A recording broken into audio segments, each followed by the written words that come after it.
ఈరోజు తెలంగాణలో అరాచక శక్తులు రాజ్యమేలుతున్నాయి. 6 గ్యారంటీల పేరుతో తెలంగాణ ప్రజలందరి మీద కూడా మత్తుమందు చల్లి వాళ్ళందరి ఓట్లు దండుకొని 7వ గ్యారంటీగా ప్రజాకర్షక పాలన ఇస్తాను అని చెప్పిన రేవంత్ రెడ్డి ఈరోజు ప్రజా వ్యతిరేక పాలన, ప్రజల మీద ప్రతీకార పాలన, తెలంగాణ ప్రజల మీద విద్వేషపూరిత కక్షగట్టి పాలిస్తున్న తీరు మీదనే ఈరోజు మేము మాట్లాడదలుచుకున్నాం.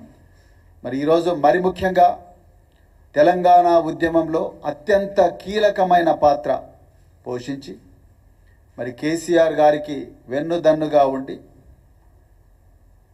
7 సార్లు ఎమ్మెల్యేగా ఎన్నికై సిద్దిపేట నియోజకవర్గం నుండి తెలంగాణలో నీటిపారుదల శాఖ, అదేవిధంగా మార్కెటింగ్ శాఖ, ఆర్థిక శాఖ, ముఖ్యంగా కోవిడ్-19 మహమ్మారి తెలంగాణ సమాజాన్ని కబలిస్తున్న సమయంలో ఆరోగ్య శాఖను తనదైన శైలిలో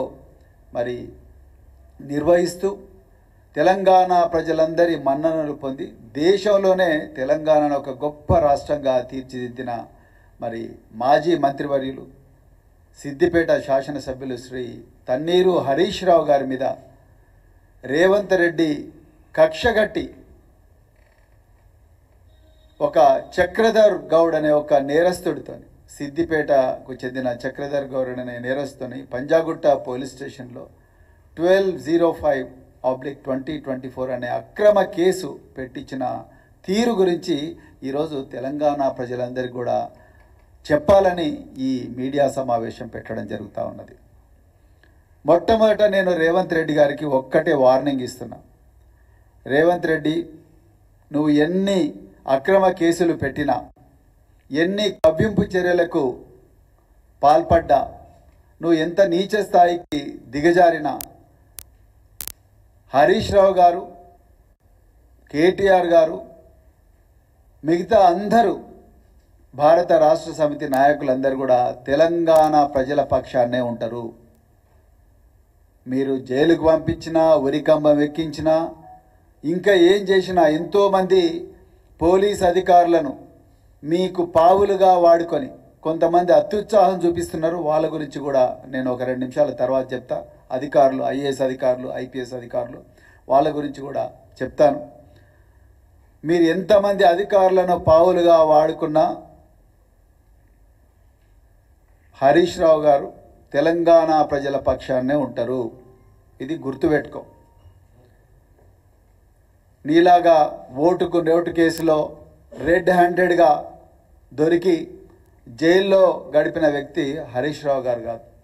7 సార్లు ఎన్నికయ్యి నిరంతరం తెలంగాణ ప్రజల గుండె చప్పుడుగా మారిన వ్యక్తి ఇలా హరీష్ రావు.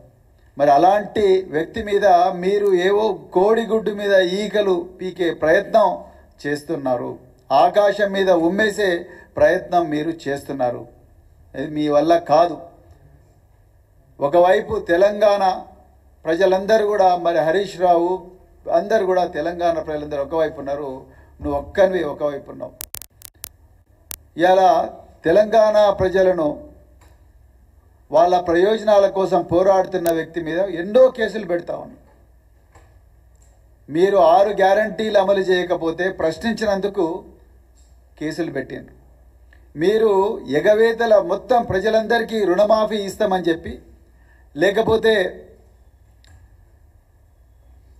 రైతు భరోసా ఇస్తామని చెప్పి, ఇంకా రకరకాల మహిళలకు 2,500 రూపాయలు ఇస్తామని చెప్పి, వృద్ధులకు 4,000 రూపాయలు ఇస్తామని చెప్పి, అదేవిధంగా మీరు ఎన్నో ఇచ్చిన అలవి కానీ హామీలన్నింటినీ కూడా ప్రశ్నిస్తున్నందుకు మీరు మొదట మిమ్మల్ని ఎగవేతల రెడ్డి, యనుమల రేవంత్ రెడ్డి కాదు, ఎగవేతల రెడ్డి అంటే మానకొండూరు పోలీస్ స్టేషన్లో హరీష్ రావు గారి మీద కేసు పెట్టిండ్రు. అదేవిధంగా మీరు దేవుళ్ళ సాక్షిగా